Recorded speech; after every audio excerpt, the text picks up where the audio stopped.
Hey, you guys, welcome back for our daily practice questions. As always, I like to get into my introduction and disclaimer before getting started with our questions for today. So, for those of you who are familiar with me, hey, y'all. For those of you who are new here, welcome, welcome, welcome. I'm Dr. Brittany Weinstock. I am a family nurse practitioner and I am the founder and CEO of the Nursing Studio. I provide resources, tools, review books, review courses, and more to assist nurses as well as nurse practitioners with success on their boards as well as in practice.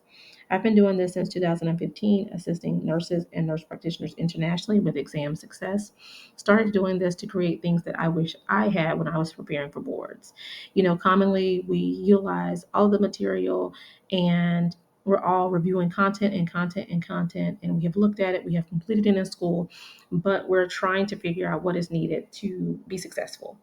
And I provide resources to fill that gap, to help you apply it, to see where uh, your void is, where your gap is from taking that knowledge to the application to be successful.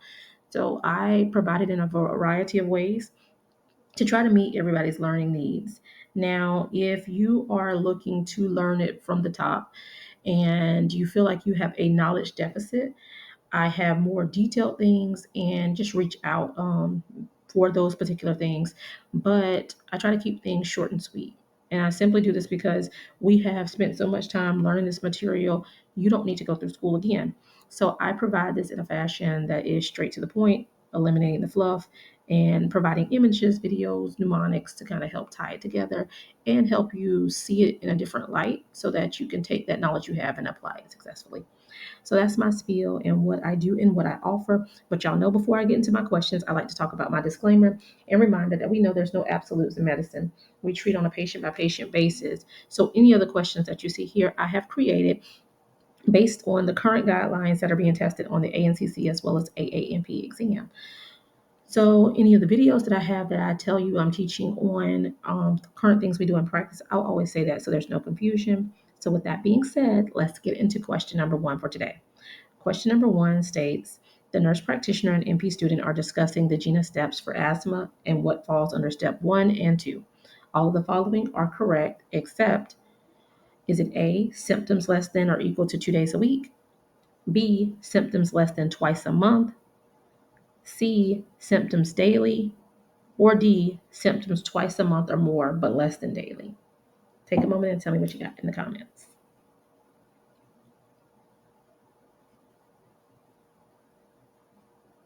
All right, so I always recommend reading the stem of the question first so it allows you to slow down to ensure you're answering what is even being asked of you.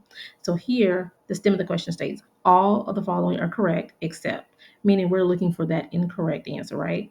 So, commonly I get this question with sessions and when people are reaching out about weaknesses with with our GINA, our steps, right? And how to treat. But the key to knowing what to treat is first to figure out what step they're in, right? You have to be able to identify where they are to know how to treat them. Just like I always say, the question asks you for the best treatment option, you got to run it back and see what the diagnosis is. This is no different. Yeah, they have asthma, but where are they at in their walk, their stage, their severity of asthma, right? You got to run it back and figure that out before you can treat anything. So I wanted to kind of break it down this way so you can focus in on the criteria and things that can fall under those. And with the GINA guidelines and stages one and two, we treat the same, right? Steps one and two, we treat the same for the current guidelines that they're testing on. So I wanted y'all to be able to know what falls into that, and we'll continue to build on it. But is it A, symptoms less than or equal to 2 days a week? Yes, that is correct. That makes it step one, right? B, symptoms less than twice a month? Yes, that makes it step one also. C, symptoms daily? No. You want to eliminate that because that is step what? If we're having symptoms every day, we are in step four. And then symptoms twice a month or more, but less than daily, yes, that is considered in step two. So step one and two, A, B, and D are correct. Your answer here would be C because it says except, so you're looking for the incorrect answer, okay? All right, question number 2. The patient presents to the office for follow up today. He has a history of asthma. He states that he is short of breath most days and is waking with shortness of breath at least once a week. Based on this presentation, what step of the asthma steps is this patient? Is it step 2? Is it B, step 5? Is it C, step 4? Or D, step 3? Take a moment and tell me what you got in the comments.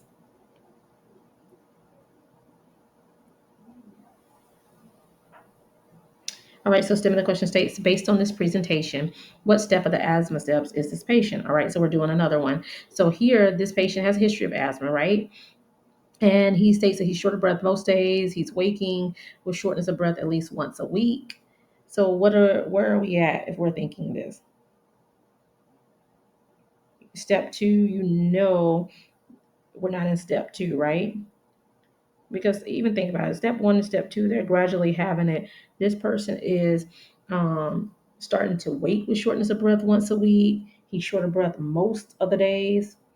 When they say most of the days, I want you to start thinking step 3, right there in the middle. Step 1 and step 2 are those one that's less than 2 times a week, 2 times a month, right? Step 3 is where we first start to have most of the days. And then step 4 and step 5 is when it's daily or throughout the days, right? So if we're in step 4, they're starting to have these symptoms daily. Step 5, they start to have symptoms all throughout the day. So let's work it up. Step 1 is less than 2 times a week. Step 2, it may be more than 2 times a week, but it's less than 2 times a month, right? Step 3, they're having it most of the days. Step 4, they're having it daily. Step 5, they're having it not only every day, but all throughout the day. Okay. All right. And lastly, question number 3. It is confirmed that the previous patient is at step 3 of the asthma steps and requires adjusted treatment. He is currently taking a low dose budesonide and formoterol inhaler as needed. What is the best treatment option at this time? Is it A, continue the low dose budesonide formoterol inhaler PRN and start high dose budesonide formoterol inhaler daily? Would you B, stop the low dose budesonide and formoterol inhaler PRN and start a low dose budesonide and formoterol inhaler daily? C, start a medium dose budesonide formoterol inhaler daily. Or D, continue the low dose budesonide and formoterol PRN and start a low dose budesonide and formoterol inhaler daily. Take a moment and tell me what you got. I know that's a lot that I just said, but take a moment, look at it slowly, and tell me what you got in the comments, you guys.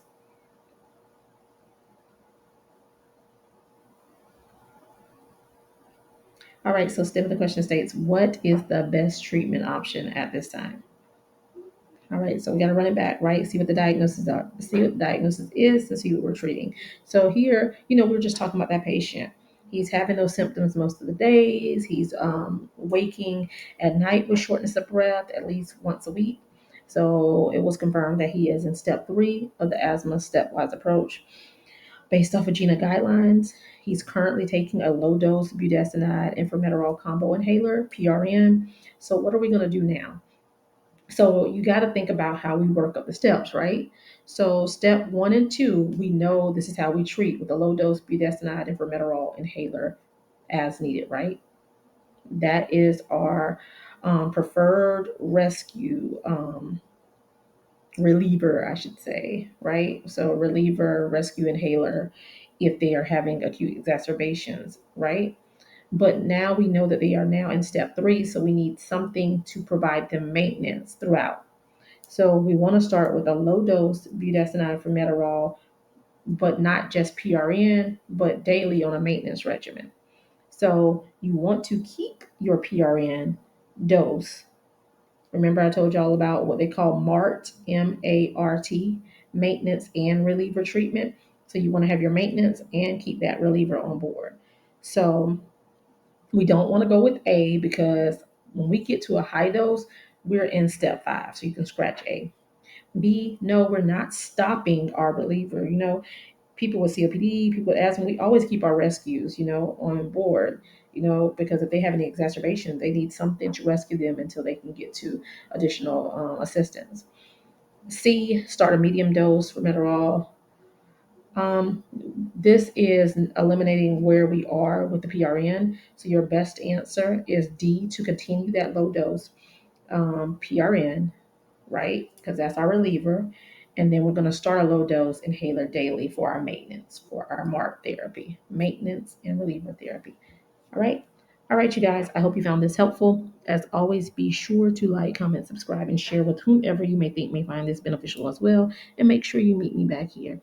And if you need any of the resources that I offer, any of my review books, ebook, paperback, both are linked in the bio of this channel. If you want that self-paced review course where you walk through things each system for family and adult Gero for the AANP or ANCC, it is designed for both exams. You do it independently. You can watch it as many times as you like. It's broken down by system. There's images associated with it to help for retention. That is also linked in the bio of this channel. If you're looking just for non-clinical review, that's also an option. Our 5-week group review, we are currently in week 2 of that. So just be on the lookout at the upcoming course. And then the one-on-one sessions, like I say, as always, reach out so we can gauge what you need. Either if you're looking for something for a weak area, exam readiness assessment, or a custom package. But you can give us a call at 803 400 6864 or shoot us a text to that number or shoot us an email, thenursingstudio, the number 1 at gmail.com, so that we can get you started to be successful on your NP journey. All right, you guys, as always, make sure you meet me back here. Happy studying. Bye, y'all.